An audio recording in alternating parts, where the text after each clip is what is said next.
What's good, y'all? Welcome to my review for Yeah, man. So first of all, man, the film was fantastic. Say that again? Yeah, okay. There's your jokes. I got my Fantastic Four memes out of the way, man. Now, first of all, man, you guys know we gotta talk about one thing first. We gotta talk about one thing first before we get into the actual film. As you guys know, I saw the film in IMAX 3D for one reason and one reason only. Avatar Fire and Ash trailer was attached to it. And let's get that out of the way first, man.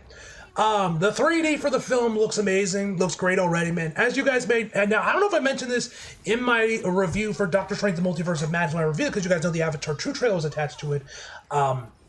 Then I was up with the 3D and everything, man. But when I saw the trailer, I thought the 3D conversion for the film was already finished, and they were just doing like VFX work and whatnot. And I figured the 3D conversion was already finished. As you guys know, when the actual film came out, that wasn't the case, and they were still working on the 3D conversion itself. And then when the film came out, the 3D looked even better, man, way more immersive, etc., etc., etc. So obviously, the same thing for this one. Though, to be fair, I'm pretty sure if we compare the two trailers, I want to say Avatar 2's 3D conversion had a better showcasing of its 3D conversion in that trailer compared to Avatar Fire and Ash's trailer, I think. I remember the 3D being way more visible, I guess, or just being way more in your face, like, wow.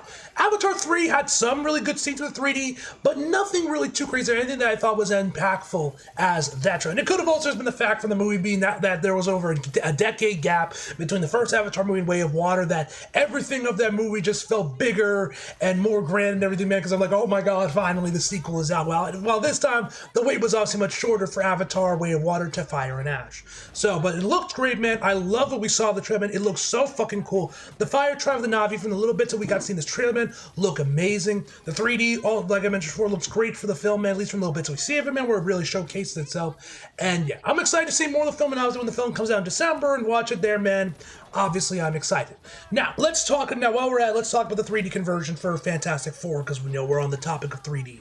And I'll go more in depth about the Avatar trailer. Like, I'm not going to go in a 10-minute like gush about the trailer, because one, like I said, there wasn't really that much to it, at least in comparison to Way of the Water, at least how it felt to me, man. And like, I wanted to rewatch the trailer anyway, so when I do my trailer reaction to the trailer of Fire and Ash, that's when I'll get more in depth about the movie and talk more about it.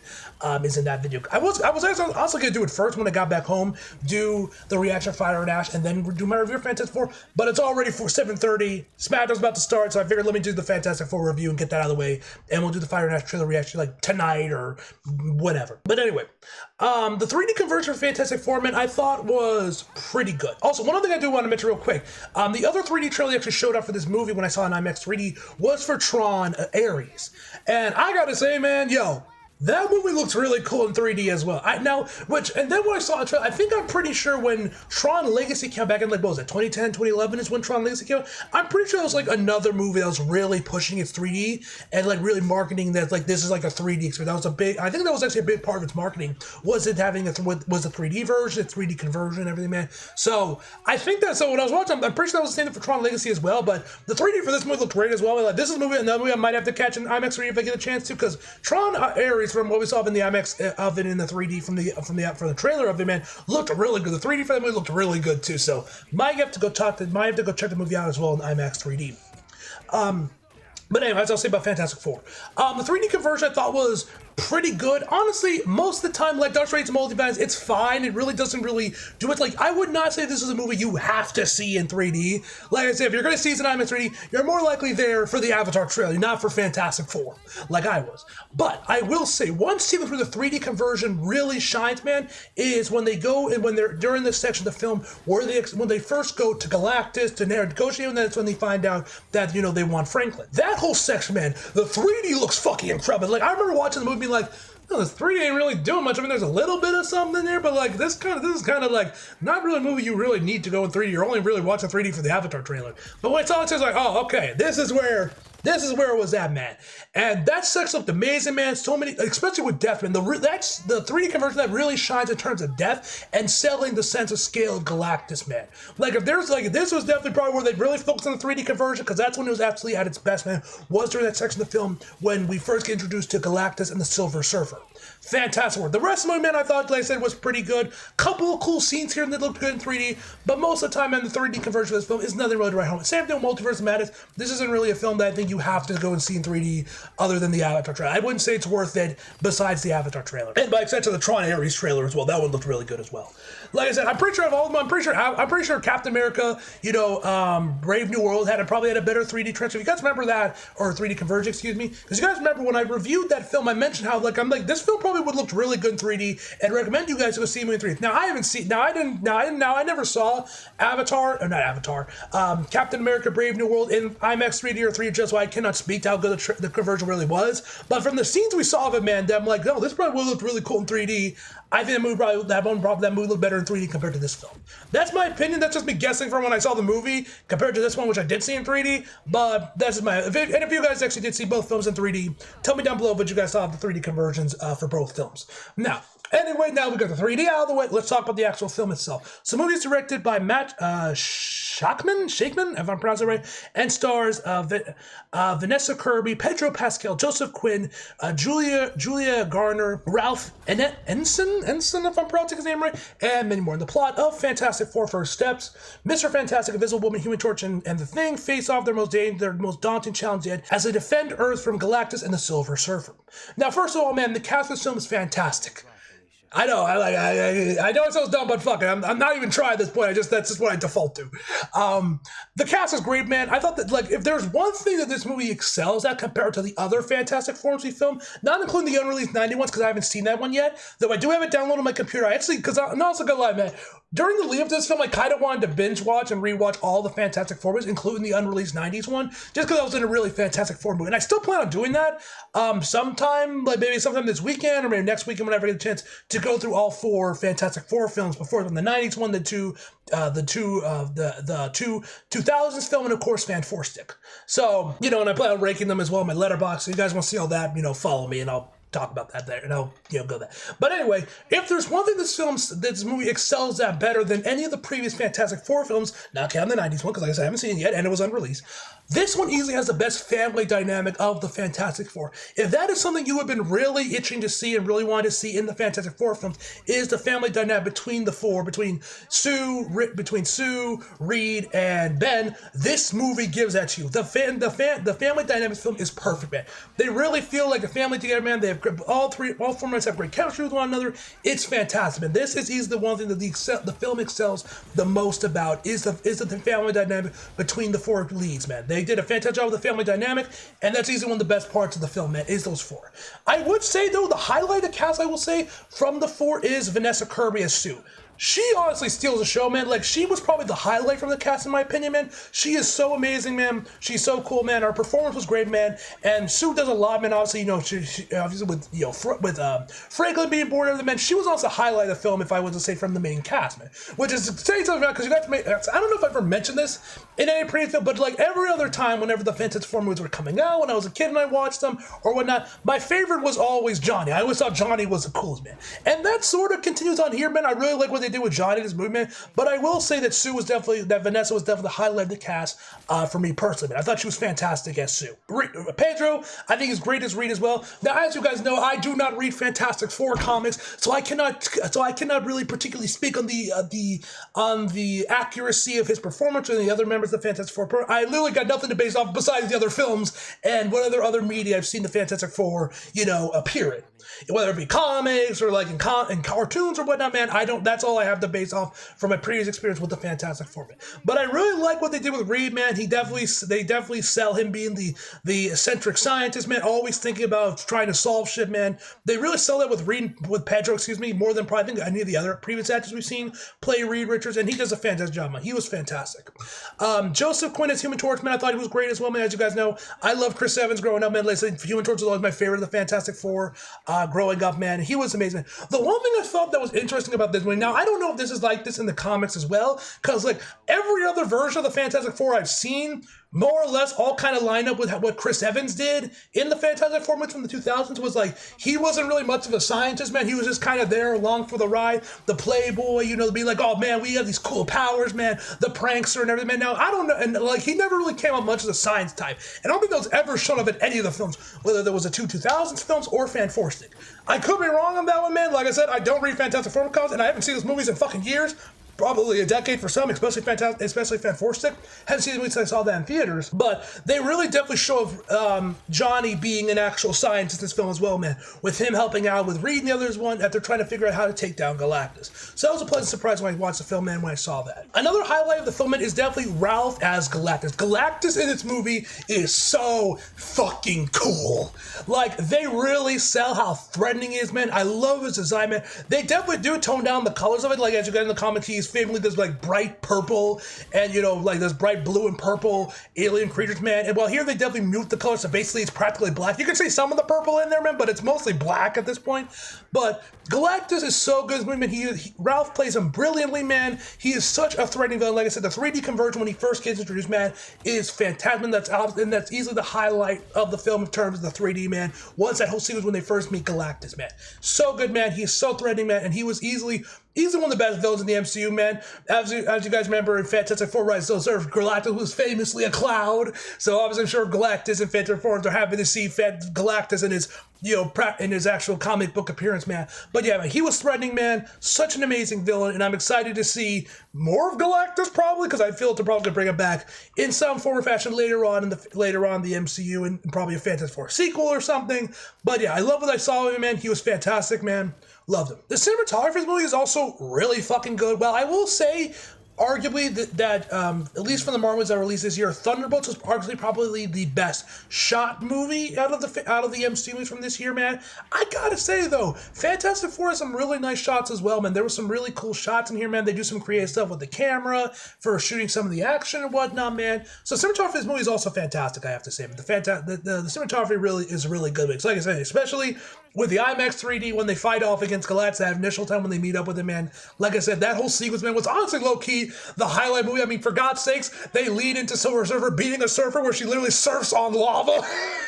That shit was fucking hype. That whole sequence, man, like I said, it was easily the highlight of the movie for me, honestly, man. I love that sequence so much, man. That was such a fun scene when they're trying to run away from Galactus and everything, man. So well done, like I said, that's where the IMAX 3, that's where the 3D conversion really shines from the film, man. Now, in terms of flaws, I mean, first of all, man, one thing I gotta mention that now this isn't really a flaw, I mean, this is more of a me thing, but you guys may remember in the 2000s Fantastic Four films, whenever Sue would overexert her powers, you would see like blood running down her nose.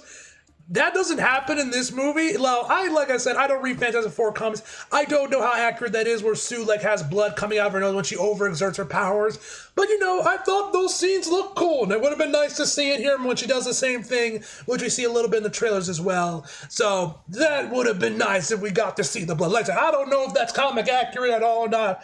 But I thought those shots looked cool from those movies, man, so I would have liked to see them here. Just saying. There's something that we see in the start of the movie, man, that I wish that got expanded upon, that I won't get into because that's kind of a spoiler, but I thought that was really cool, man. Like, I thought it was cool that they did that, man, but I wish they kind of expanded on it a bit more. Reed, I saw this on Twitter a little bit ago before I saw the film, man, but I definitely agree with it, where it definitely feels like Reed's stretchy powers was nerfed in this film, man.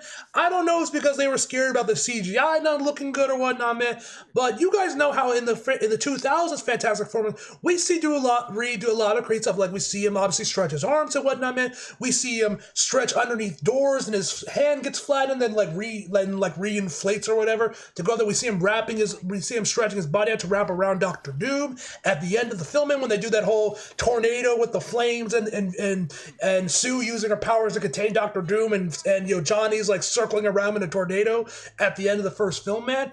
We don't get anything really in this movie. All Reed does is stretch. He just stretches his arms, he just stretches his legs, man. We never really see Reed do any really cool shit besides variations of him just stretching his arms or his legs. So, them doing now, we could see more than sequels, man. Probably, but that's definitely something I gotta agree with people that definitely sounds people complaining about. One other thing that I also kind of wish got expand upon that I felt like was missing in the film that we saw in the 2000s films as well was, Ben, obviously, as you guys know, Ben is like a depressed character, man. You know how a lot of his stories, man, at least like early on, like I said, I don't read Fantastic Four, so I don't know if this is still a thing with him, man. But you know the whole thing of him being depressed, about being a rock and everything, man, and him feeling, and his loneliness and all that, man. You know that's a big part of Ben's character, which the 2000s films really focus on, especially the first one. They really focus on Ben, and him having to deal with him being a rock and being depressed, and everything, wanting to get rid of his powers and go back to being a normal person. We get hints of that in that film, but it's really never a thing. Now, to be fair, this is years after the Fantastic Four has already been a thing, so I feel like whatever arc he did go through of him being depressed and mopey about being a rock, he's already past that at this point, man. And, you got the whole relationship with his girlfriend. That was a big part of the film, which you kind of, once again, get a little bit in this movie, but it's not really that big of a focus on, man. Like I said, this is definitely way after the Fantastic Four have already been established in this world, man. They've been heroes for a while, so that, like I said, is probably just a victim of that rather than just being like an origin story and whatnot, man. But I always thought those scenes were cool, man. The first films, I would have liked seeing them maybe expand that and do it a little bit more about that with John, because like Ben doesn't really do much in the film besides that, man. Like in the movie, really. So that would have been cool if that got expanded upon as well. I'm trying to think if there's anything else that I had issues with the film that I wish got expanded upon that didn't. But I think that's everything I want to talk. Oh, I will say, if you're expecting this movie to answer the question of how they got in that spaceship for the new Avengers in the Thunderbolts post-credit scene where the new Avengers found them, the movie does not at all link up to that in any sort of way. I'm assuming we'll find out how the Fantastic Four got to our world and back to get to the main MCU timeline, man, and how the new Avengers find that footage of the Fantastic Four ship appearing. I'm assuming all that's going to be showing up in Doomsday, man. The movie does have a mid-credits scene where it probably links up those two scenes together, but we'll have to wait and see when Avengers Doomsday comes out, whenever that may be. But yeah. And also the post-credit scene is really nothing to write home about. But anyway, guys, I'll give you guys my final verdict like always, and then I'll get into spoilers, guys, which we'll talk about the post-credit scenes and all that jazz. So if you guys don't want to get spoiled, leave, you guys know the drill. So my final verdict for Fantastic Four first step is going to be a 9.4 out of 10. Really, it's a 9.5, but I wanted to make it 9.4 because, Fantastic Four. But yeah, like I said, we're getting sports discussion now, so you guys do not want to get spoiled, leave. Now, first of all, man, let's talk about the mid-credit scene, man. We get our first look at Doctor Doom. Bro, he looks awesome. Now, we never see his face and nothing, man.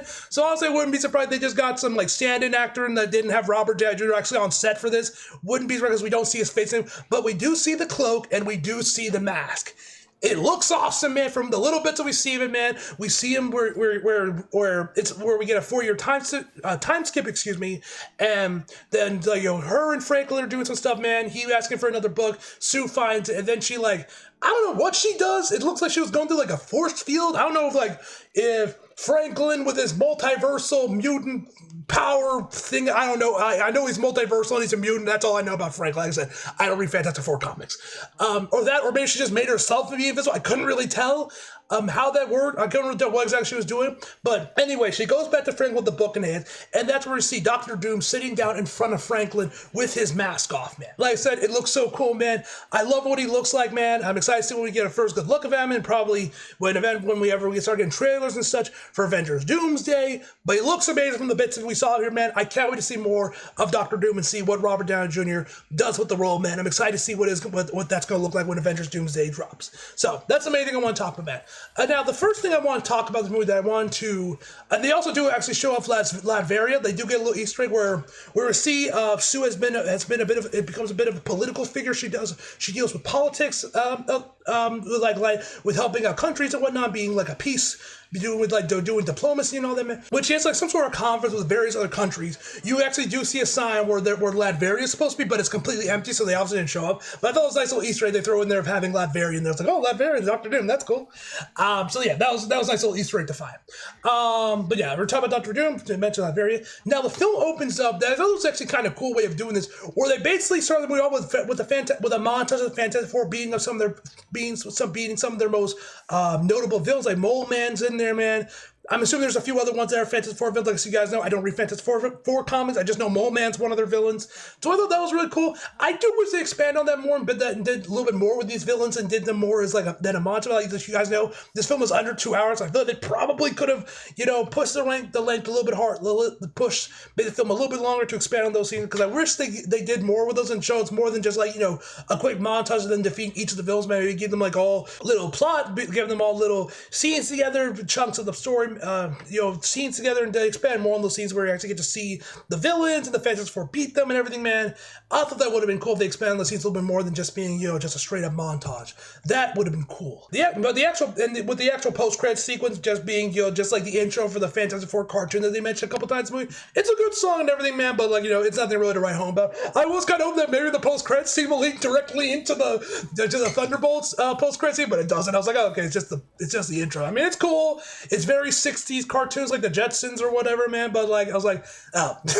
So yeah, I guess we'll have to wait till Avengers Doomsday comes out to figure out how the Fantastic Four ship is back in the MCU timeline, how the new Avengers find it. So I guess we'll have to wait till then to see how those scenes, go together and whatnot, man. But yeah, the final showdown with Galactus, I thought was really cool, man. Like I said, we see Sue, like, over her powers, where she, like, literally uses her powers. I'm not exactly sure what Sue's powers are, besides she turns shit invisible, but she literally pushes back Galactus when he has Franklin in his hand and pushes him back over to, like, where they have, like, this bridge over there to set him over into another dimension or whatever to get rid of him, man. That whole sequence is really cool, man, where she, like, literally pushes him back, man. Like I said, I wish she had the blood running down her nose like we saw in the 2000s films, but, whatever. And she ends up dying, and Franklin ends up reviving her, man, but this is our first look of his multiversal, space god, mutant, whatever the fuck you want to call it, powers. So that was pretty interesting, man. So I'm excited to see like I said, I'm kind of shocked that they were just like with that and also showing off all the villains of the Fantastic Four.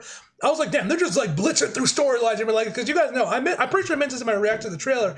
I thought we were going to see Franklin and their multiversal mutant son till like at least a trilogy was done, and then we would do the storyline with the kid and everything, and go on from there. So I was kind of surprised they did it all in one and done. Then like they like burned through a bunch of the Fantastic Four villains thing, do in a little montage. They were like, damn, they're just burning through everything. The Future Foundation also gets established as well. I'm like, goddamn, y'all just blitzing through everything.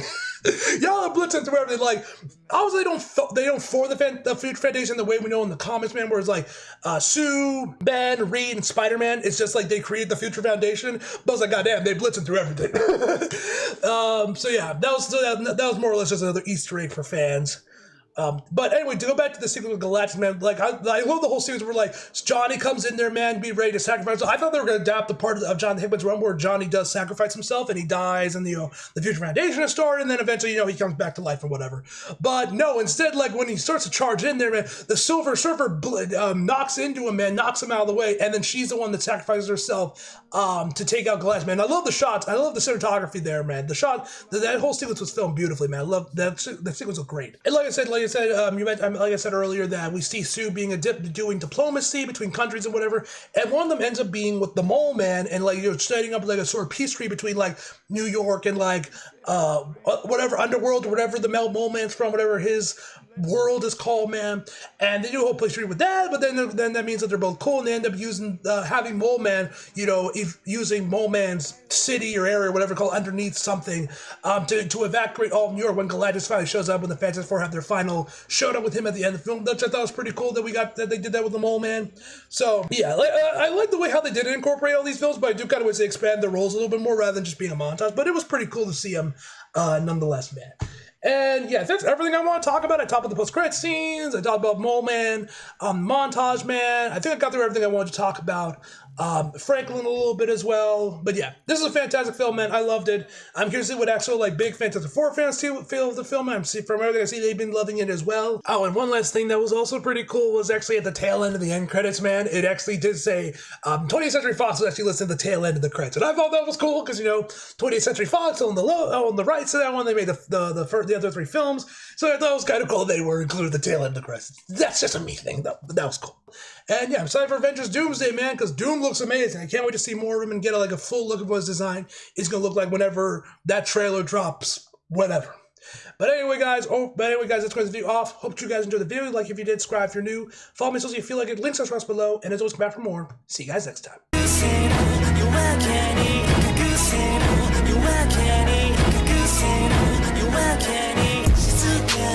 She too bad, she too bad, she too bad.